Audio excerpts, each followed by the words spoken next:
Hi, everyone. Life Coach Carissa here. Today, I want to talk about boundaries.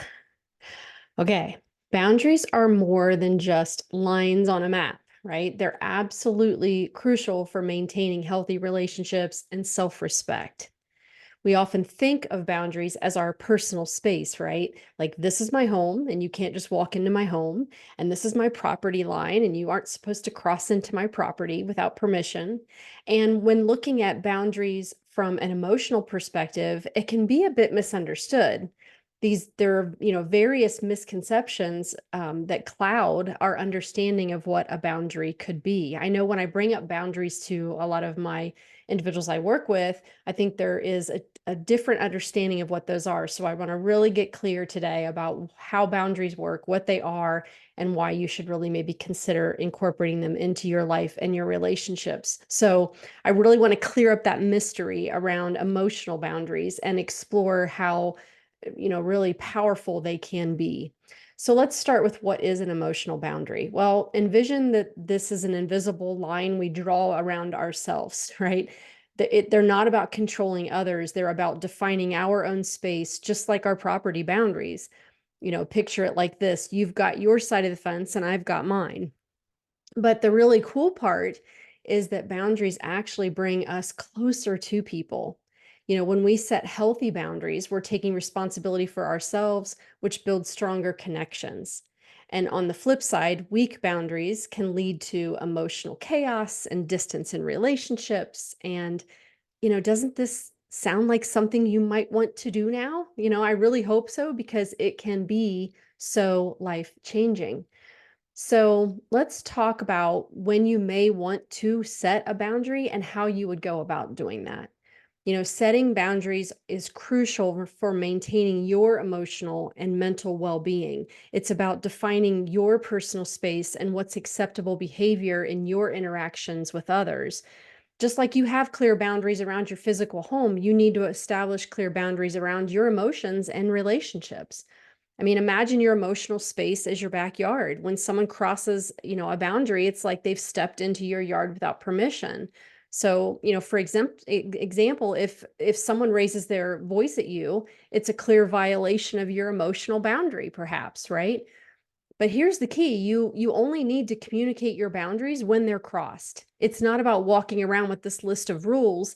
It's about responding when someone oversteps your personal boundary. So if someone yells at you, you calmly let them know that it's not okay, and you'll let them know what you're going to do if it continues to happen, right?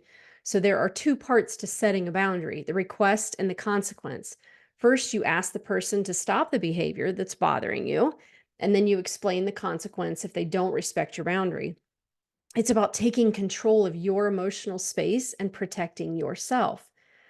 For example, if your boss yells at you, you might say, if you continue to raise your voice, I'll have to leave the room until we can have a calm conversation. This gives them the opportunity to change their behavior if they wish, while also respecting your boundaries. If you had a friend who was always late, you might set a boundary by saying, hey, I'll wait 15 minutes, but then I do need to leave. And this way, you're not shutting them out of your life completely, but you're also prioritizing your own time and emotions. So, in essence, setting boundaries is about asserting your needs and values while maintaining those healthy relationships. It's not about control or punishment, it's about mutual respect and self care. So, you never want to use your boundaries as this threat that you're laying out to them. It's more of a compassionate in the sense that you're sharing, hey, if this happens to me, this is what I will do. It's not about attempting to make them feel like a horrible person, because remember, we can't control other adults, right? I teach this concept. They are going to behave in the way that they want. And we would want that for ourselves too, right? Like, I don't want anybody walking around telling me exactly how I'm supposed to behave and show up and act. And I don't suspect that you do either.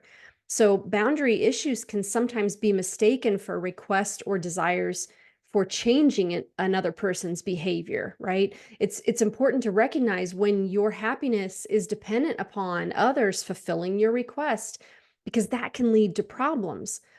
boundaries are really, they should be set from a place of self-kindness and love, not as a means of like, I'm trying to control you. The concept of the manual that I teach is all about these manuals we have on individuals for how we want them to behave. So, for example, let's say I want my husband to load and unload the dishwasher. That's not a boundary, right? That's my having a manual for him that I probably haven't even communicated in an emotionally intelligent way. So I wouldn't say, if you don't load and unload the dishwasher, I'm not doing it and we won't have any dishes. That's not a healthy use of boundaries, you know? Um, Sometimes we avoid setting boundaries because we fear losing relationships or making other people angry, right? Maybe there's some people pleasing in there. We don't want to say what our truth is. But, staying in relationships based on lies and resentment really does prevent true intimacy. Having boundary conversations can be uncomfortable, but it is really essential for having those genuine, authentic connections. And by loving and honoring ourselves enough to set boundaries, we really create space for that authenticity and that intimacy and growth, right? So it's important to approach these conversations with love and understanding, even if the others don't agree. Because in the end, setting boundaries really fosters genuine relationships and does prevent resentment because it's going to foster that in you, right? We don't necessarily have to worry so much about how the other person is going to receive it. It's when you are authentically being true with what feels right to you. So, I'll give you an example. A personal story of mine is that for the last 6 years of my father's life, we did not speak. He passed away in 2022. And in 2016, there was a situation where kind of all the family dysfunction with my parents' marriage came to a head. I assisted my mom in moving back to Ohio and navigating a divorce after 53 years of marriage. And the relationship between my father and I was really non existent at this point as a result of that. And the communication was very sparse and not authentic. So after a few years of just receiving a random birthday text and my feeling obligated to read and respond, I really began to become compassionate to myself and give this some thought and contemplation. And I decided that it was not healthy for me in the way that I was reacting to these texts, right? So I really spent some time and I eventually sent a reply sharing my authentic truth that this relationship was confusing for me, and I indicated that I was going to focus on myself and living a good life, and I kind of alluded to the point that I would not be reciprocating with these text messages because it really was coming from a place of obligation and resentment and sometimes anger, which was not feeling very loving to me, right? And I did feel really good after sharing my truth. I don't know how it was taken necessarily, but I do know it was the right boundary for me. I was able to come from not hatred and frustration and resentment. I came from love that, like, hey, this is not healthy for me. And so this is what I'm going to do. I was not trying to control another person or change their behavior. It felt very honest to me. So, when setting boundaries, remember to approach it from a place of love and not anger. And that might mean that you need to take the time to process your emotions before you can even begin discussing the boundaries, right? And before you can communicate them calmly and clearly, to be able to emphasize that it's coming from a place of care for the relationship. Because enforcing boundaries isn't about controlling the other person's behavior. It's about respecting yourself and your needs that allows you to show up as the authentic person that you want to, right? When a boundary is crossed, follow through calmly and without blame. Remind yourself and the other person that boundaries are about self-care, not criticism. So by you upholding your boundaries, you create that healthier dynamic in a relationship. And I've said this before, my master coach told me sometimes it only takes one person in a relationship to shift that dynamic. So why not be you, right? Don't get resentful about it being you and you applying these tools and trying them. Why not let it be you? And, if you're feeling negative and blaming or you're trying to avoid consequences, then it may not be the right time to set a boundary. Deleting people from your life as a reaction to triggers isn't a boundary issue. It's an avoidance tactic. Instead try to view the challenging relationships as opportunities for growth. Ask yourself, what can I learn from this? And how can I prioritize my own self-care through communication and boundary setting, right? So I'm not going to say this is easy. I know setting boundaries can be challenging, especially when we've maybe realized, we've been the ones violating them. But instead of like spiraling into self-criticism, just consider it for that valuable opportunity for growth. And when someone shares their truth with you, it's a sign of respect and trust in the relationship. Boundaries aren't about shutting people out.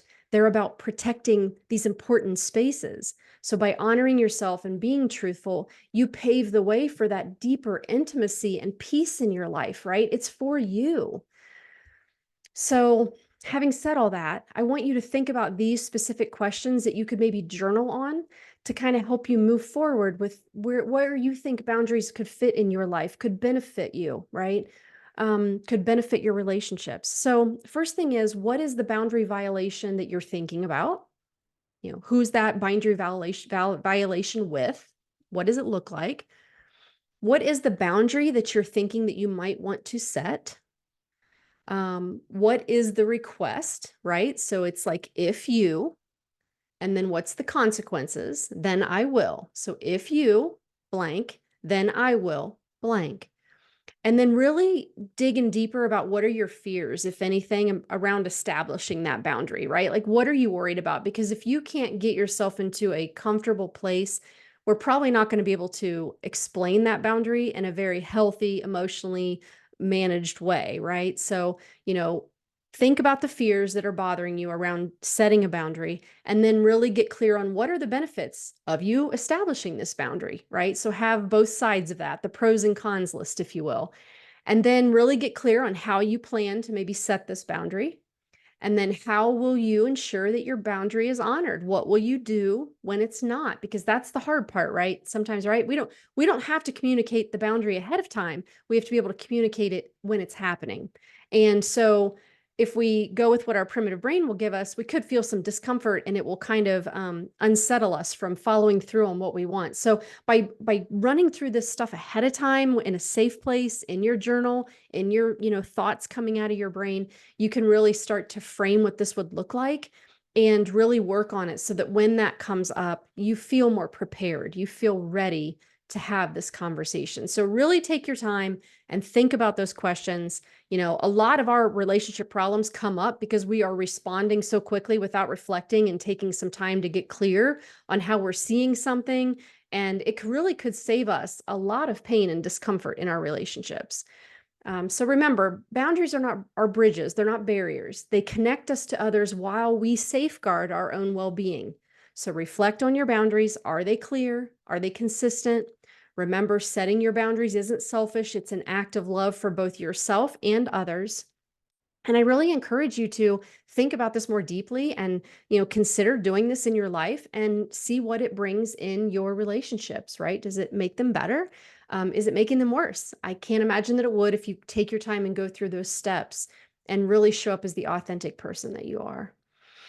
So I want to thank you for watching this content on boundaries. I hope you found it helpful. If you did enjoy this, would you please click the like, share, and subscribe button for me? That does help me with my reach to get out there and get this message to more people that maybe need to hear it. And if you're ever curious about my work, please visit lifecoachingwithcarissa.com. You will find available times there where you can set up a complimentary session or just have a chat with me where we can address any fears or questions or apprehensions you may have about what it's like to work with a one-on-one personal transformational mom coach, right? I offer personalized individual sessions one-on-one. And I also have a 12-week total transformation package where you work with me for 12 weeks to reframe your brain. I teach you self-coaching tools, and I help you up-level your life just like I have my own. So I'd love to talk to you about these options anytime that you'd like. Just book that free appointment with me. All right, everyone, have a great day, and I will see you in a couple weeks.